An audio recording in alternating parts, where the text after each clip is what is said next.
susuotan natin ang bully ni Miss Cristea Ilag of Cristea Ilag Vlogs. Ang kanyang dog na si ito? Primo American Bully. Ayan. So, susuotan natin siya ng ano. Ganito ang paggamit ng Super Dog. Ito, Super Dog Collar. Heavy duty to, ginagamit namin to sa mga canine namin, na mga naka-deploy.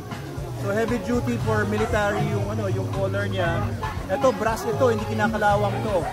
Kahit mababad sa tubig. Ito rin, ang gamit ito pagka sinuot mong ganyan, automatic siya nagsasara.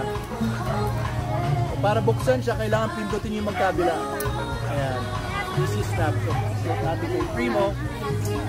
Ayan, laki ng leg ni Primo. I-adjust natin. Laki-laki ng leg mo. Ayan.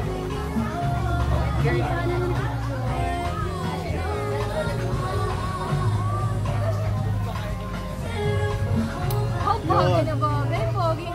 Pogi. Pogi. Alam mo, huwag masyado. Adjust natin.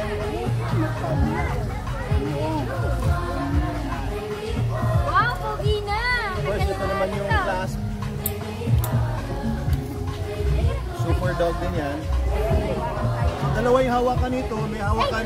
Naliguan ko May hawakan malapit para kung gusto mo hawakan lang malapit dun sa dog. Ganyan lang. May hawakan siya. Tapos... Pogi. 6 feet. Yan. Pwedeng hawakan dito sa dog. Ayan. Tapos ito to. Ano to? Reflectorized. Kaya gabi, umiilaw yan. Ayan. Mas pogi na si Primo. Good boy, Primo. Pogi. Walang anuan. Tsaka ang kagandahan dito sa leash na to, hindi siya masakit sa kamay. Yung kasi masakit to. Oo.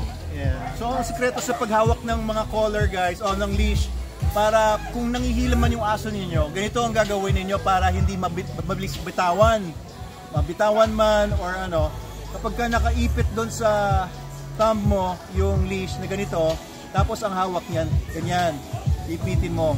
So, mas madali yung ano nito, mas madali yung control kapag ka nakaganyan, di ba? Hindi basta-basta mabibitawan to kasi nakaipit yung dulo ng leash doon sa thumb mo. Yan, mga secret yan, pag-handle ng mga aso. Kaya kahit hilahin ka ng malakas, pwede mo rin bitawan kung gusto mo by opening the hand. Pwede mong bitawan, Miss Cristea, ganito. Mabilis din bitawan kung gusto mo. Kasi ang ginagawa ng iba, pinapasok nila yung buong braso nila, pinupulupot. Pag nanghila yung aso mo, talagang kakalad ka rin ka, kawawa ka. Mababalian ka. Kaya ganito, malakas ang control mo, pero kung gusto mo bitawan talaga, madaling mabitawan. Thank you, Doc! Sabi nito, kanto daw. Diba? Ayan. Talaga ganda dito mga ba? Ayos, thank you. Thank you, Doc!